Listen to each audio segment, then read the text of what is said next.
تم کیا مار دیں گے؟ مار دیں گے، مار دیں گے۔ تو مارنا چاہے مار لے، میرا وقت نہیں ہے تو نہیں مروں گا، وقت ہے تو برابر مروں گا۔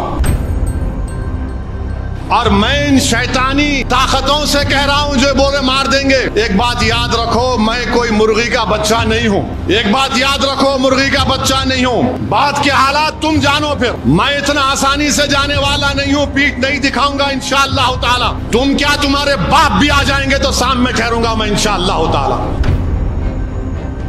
تم زہر دے کے مارے انہوں شہید ہو گئے، تم 2 فیٹ کے سے گولی مارے وہ شہید ہو گئے۔ اور شہید تو قرآن میں اللہ بول رہا ہے ان کو مردہ مت کہو، تم جب مرو گے تم مردہ رہو گے انشاءاللہ۔ پس مردن فرشتوں نے جو تلاشی لی تو کیا نکلا؟ فقط ایک دل کے گوشے سے خیال مصطفیٰ نکلا۔ تمہاری نسلیں فنا ہو جائیں گے، ہم فنا نہیں ہوں گے۔ ہم ایک گھر سے دوسرے گھر کو منتقل ہوتے۔ میری زندگی کا مقصد تیری دین کی سرفرازی، میں اسی لیے مسلمان، میں اسی لیے نمازی۔ میں اتر پردیش گیا، مختار انصاری کے گھر کو گیا، تو اس کے بعد سے سوشل میڈیا پر یہ تمام کے تمام بانکھڑے پہلوان شروع ہو گئے، تیرے کو مار دیں گے پورے کے پورے۔ ارے بھائی، میں اخلاق کے گھر کو بھی گیا تھا، میں جنید اور نصیر کے گھر کو بھی گیا تھا جن کو زندہ جلا دیا گیا گھاٹ میکا کے۔ میں ان لوگوں سے کہنا چاہ رہا ہوں جو مجھے دھمکیاں دے رہے ہیں، ایک بات یاد رکھو، میں جس دین پر چلتا ہوں نا، میں ان سے مخاطب ہوں، میں جس دین پر چلتا ہوں نا، میرے کو یہ دین ایسا چمن میں چل کے نہیں ملا، میرے کو یہ دین میرے کو بادشاہ کے محلوں سے نہیں ملا، میرے کو یہ دین مجھے نرم نرم قالین سے چل کر نہیں ملا، میرے کو یہ دین مجھے ملا تو بدر اور حنین سے ملا، یہ دین مجھے ملا تو احد سے ملا، یہ دین اگر مجھے ملا تو کربلا سے ملا۔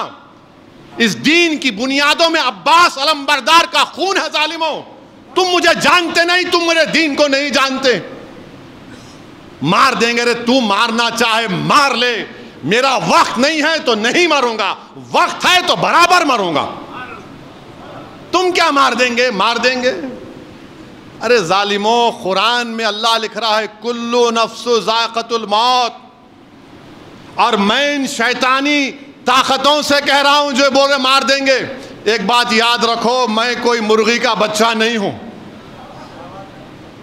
ایک بات یاد رکھو، مرغی کا بچہ نہیں ہوں۔ بات کے حالات تم جانو، پھر میں اتنا آسانی سے جانے والا نہیں ہوں، پیٹ نہیں دکھاؤں گا انشاءاللہ تعالی۔ تم کیا، تمہارے باپ بھی آ جائیں گے تو سامنے ٹھہروں گا میں انشاءاللہ تعالی۔ مگر یاد رکھو، مومن فنا نہیں ہوتا، مومن فنا نہیں ہوتا۔ اب کیسے نہیں ہوتا؟ موت کیا ہے؟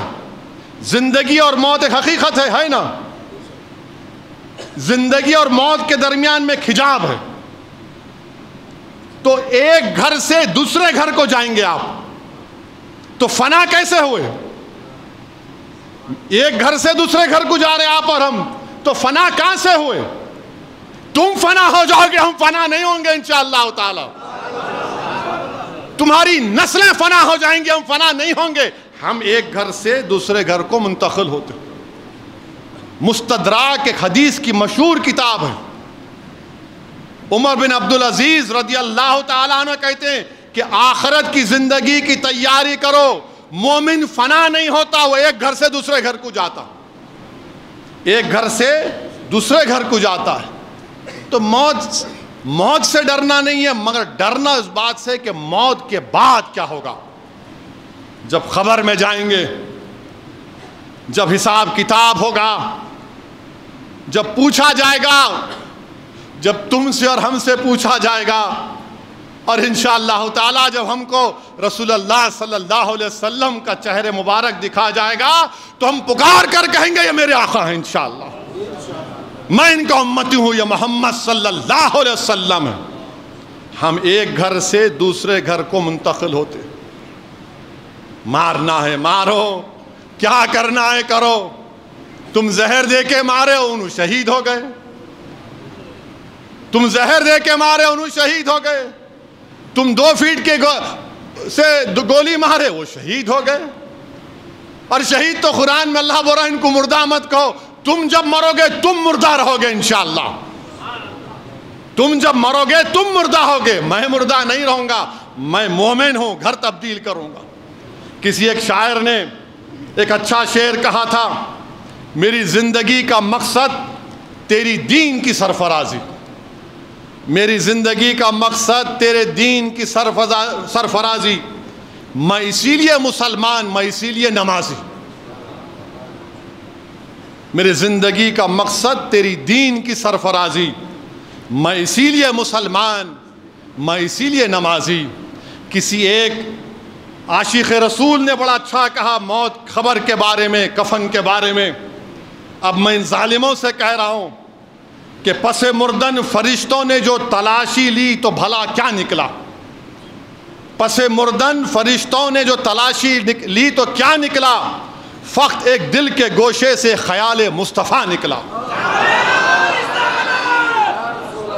پس مردن فرشتوں نے جو تلاشی لی تو بھلا کیا نکلا، فقط ایک دل کے گوشے سے خیال مصطفیٰ نکلا۔ یہی ہوگا میرے سے بھی انشاءاللہ، ہم تمام سے یہ ہوگا انشاءاللہ تعالیٰ۔ پس مردن فرشتوں نے تلاشی لی تو کیا نکلا، فقط ایک دل کے حصے سے خیال مصطفیٰ نکلا۔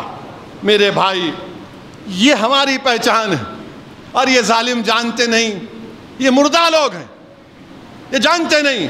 ایک صحابی رسول تھے ابو سعید خثیمہ رضی اللہ تعالیٰ عنہ، ضعیف ہیں، بیٹا بدر میں شہید ہو گیا، احد کی جنگ ہے، رسول اللہ صلی اللہ علیہ وسلم کا جا کر عرض کہتے رسول اللہ صلی اللہ علیہ وسلم آپ میرے لیے دعا کریے۔ اللہ کے رسول صلی اللہ علیہ وسلم پوچھتے ہیں کیا دعا کرنا چاہیے؟ تو بولے رسول اللہ صلی اللہ علیہ وسلم دعا کریے کہ میں احد کے جہاد میں شریک ہو سکوں اور مجھے اللہ شہادت دے دے۔ اور بولتے ہیں کہ جب جنگ بدر ہو رہی تھی تو میرے اور بیٹے میں یہ بحث ہوئی کہ میں جاؤں گا، تو ہم دونوں نے ڈرا کیا، خورا کیا، بیٹے کا نام اٹھا، بیٹا شہید ہو گیا الحمدللہ۔ اور کہتے ہیں ایک ضعیف باپ کہتا ہے رسول اللہ صلی اللہ علیہ وسلم میں نے رات میں اپنے بیٹے کو خواب میں دیکھا جنت میں، اور کہہ رہا ابا جان جلدی آؤ میں آپ کا انتظار کر رہا ہوں۔ ارے ظالموں، ہم کو اسلام ایسے ملا۔ اللہ کے رسول صلی اللہ علیہ وسلم ان کے لیے دعا کرتے ہیں، وہ شہید ہو جاتے ہیں۔ حضرت انس رضی اللہ تعالیٰ عنہ احد کی جنگ میں ایک اور واقعہ کہ ایک صحابی رسول آ کر رسول اللہ صلی اللہ علیہ وسلم عرض کرتے ہیں رسول اللہ صلی اللہ علیہ وسلم میری صورت اچھی نہیں ہے، میرے وجود سے تھوڑا بدبو آتی، کیا اگر میں کل شہید ہو جاؤں تو اللہ کیا دے گا مجھے؟